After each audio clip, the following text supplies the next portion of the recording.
안녕하세요. 할렐루야 교회 성도 여러분. 오늘은 라합의 믿음이라고 하는 제목으로 함께 묵상하기를 원합니다. 히브리서 11장 31절 말씀입니다. 믿음으로 기생 라합은 정탐꾼을 평안히 영접하였으므로 순종하지 아니한 자와 함께 멸망하지 아니하였도다. 라합은 여호수아가 여리고성을 정복하려 할 때에 이 여리고성에 살고 있던 기생이었습니다. 이스라엘 백성이 광야를 돌고 돌다가 마침내 약속의 땅으로 입성을 이제 앞두게 되지요. 그때 여호수아는 그 땅을 정복하기 전에 먼저 정탐꾼을 보내게 됩니다. 2명을 먼저 보냈습니다. 이 라합은 그 정탐꾼들이 여리고성에 들어왔을 때에 그들을 자신의 집에 숨겨 주었지요. 대신에 그녀는 이렇게 말합니다. 그런즉 이제 청하노니 내가 너희를 선대하였은즉 너희도 내 아버지의 집을 선대하도록 여호와로 내게 맹세하고 내게 증표를 내라. 그리고 나의 부모와 나의 남녀 형제와 그들에게 속한 모든 사람들 살려주어 우리 목숨을 죽음에서 건져내라. 그녀는 이스라엘이 여리고를 칠 때에 자신과 자신의 가족을 살려줄 것을 말하고 약속을 받습니다. 그녀가 이렇게 정탐꾼을 숨겨주고 약속을 받은 것은 그녀에게 모든 상황을 볼 수 있는 그러한 눈이 있었기 때문입니다. 그녀는 이미 하나님이 이스라엘 민족에게 행하신 일을 들었습니다. 그래서 그들을 만났을 때에 여호와께서 이미 이 땅을 너희에게 주신 것을 안다고 말합니다. 그들의 하나님은 애굽에서 나올 때에 홍해의 물을 마르게 하신 분이고 요단 건너편에서 전쟁의 승리를 주신 분인 것을 안다고 말하는 것입니다. 그녀는 이러한 상황을 보는 안목을 넘어서 더 나아가 자신의 신앙을 고백합니다. 11절에 보면 우리가 듣자 곧 마음이 녹았고 너희로 말미암아 사람이 정신을 잃었나니 너희의 하나님 여호와는 위로는 하늘에서도 아래로는 땅에서도 하나님이시니라. 이같이 그녀는 고백하는 것입니다. 많은 사람들이 하나님의 이야기를 듣지요. 오늘날에도 하나님이 어떤 분이신지 예수님이 어떤 분이신지를 듣습니다. 하지만 그 복음을 듣고도 자신의 하나님으로 믿는 사람은 참 드뭅니다. 하지만 이 여인은 시대를 보는 눈이 있었을 뿐만 아니라 그 하나님에 대한 소문만을 듣고도 하나님께서 살아계시며 하늘과 땅의 유일한 하나님이신 것을 자신의 신앙으로 고백하는 것입니다. 그녀는 또한 자신의 믿음을 행함으로 옮깁니다.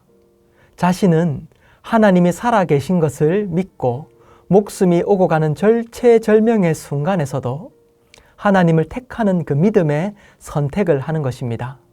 그녀는 밧줄을 내려 정탐꾼들을 구하고 이스라엘 군대가 쳐들어올 때에 창문에 붉은 줄을 매어 구원을 얻게 되는 것입니다. 이처럼 신앙의 고백이 적극적인 행동으로 이어지는 것을 보고 야고보서는 이렇게 기록합니다. 또 이와 같이 기생 라합이 사자들을 접대하여 다른 길로 나가게 할 때에 행함으로 의롭다 하심을 받은 것이 아니냐. 그녀는 믿음이 의로운 행위로 연결되는 것을 알게 해주는 것입니다. 우리도 믿음을 따라 살아갈 때에 우리 삶의 변화가 있어야 되는 것이지요. 예수님을 믿고 사랑하면 우리 안에서 성령의 역사로 말미암아 반드시 의로운 열매들이 삶 속에 맺히게 되는 것입니다. 이후에 라합은 두 정탐꾼 중에 한 명인 살몬과 결혼하여 보아스를 낳습니다. 그녀의 손자이자 이새는 다윗 왕의 아버지였고 예수님은 이새의 줄기에서 나와서 라합은 예수님의 가문에 당당히 이름을 올리고 있는 것입니다. 여러분 참 놀라운 여인이지요. 그래서 우리는 라합을 보면서 두 가지를 생각해 보고 싶은데요. 첫째는 하나님의 역사를 보는 눈이 있어야 된다는 것입니다. 이 라합은 당시의 상황을 보는 눈이 있었지요. 여리고가 무너지고 이스라엘이 정복하겠다는 안목이 있었습니다. 이 모든 상황 속에서 역사하고 있는 그 하나님을 보는 눈이 있었던 것입니다. 하나님은 지금도 온 세상 속에서 역사하시는 분이십니다. 하나님은 주를 찾는 자들을 찾으시며 일하시는 것입니다. 우리의 시야가 넓어져야 합니다. 하나님이 지금 얼마나 크게 일하고 계신지를 보면서 소망을 얻어야 되는 것이지요. 우리나라의 상황과 또 교회 상황을 바라보면 낙심될 때가 참 많지만 한편으로는 하나님의 역사는 새로운 물결을 일으키고 있다는 사실을 알아야 됩니다. 지난번 엘국에 선교를 하러 갔을 때에 이 작고 가난한 나라를 향한 이 소망이 없어 보이는 그 나라에도 하나님의 비전이 있다는 것을 보게 되었습니다. 그 나라는 여러 강한 나라들 사이에 둘러싸인 나라였는데요. 그곳에서 하나님께서는 하나님의 사람을 여전히 일으키고 계시고 그들을 통해 다른 나라들을 축복하려 한다는 그 마음을 그곳에 사역하시는 분들을 통하여 나눠주셨습니다. 눈을 들어서 하나님의 역사를 본다면 하나님의 일하심은 지금 절망적인 상황 속에 있다 할지라도 세계 곳곳에 일어나고 있는 것입니다. 작고 가난한 나라에도 또 하나님의 역사가 크고 강한 나라에도 하나님은 여전히 일하고 계십니다. 우리는 상황 너머에 계시는 하나님을 보면서 지금 우리의 할 일을 결정하고 하나님께 영광을 올려드리는 것입니다. 그것이 이 시대를 보는 눈이며 믿음입니다.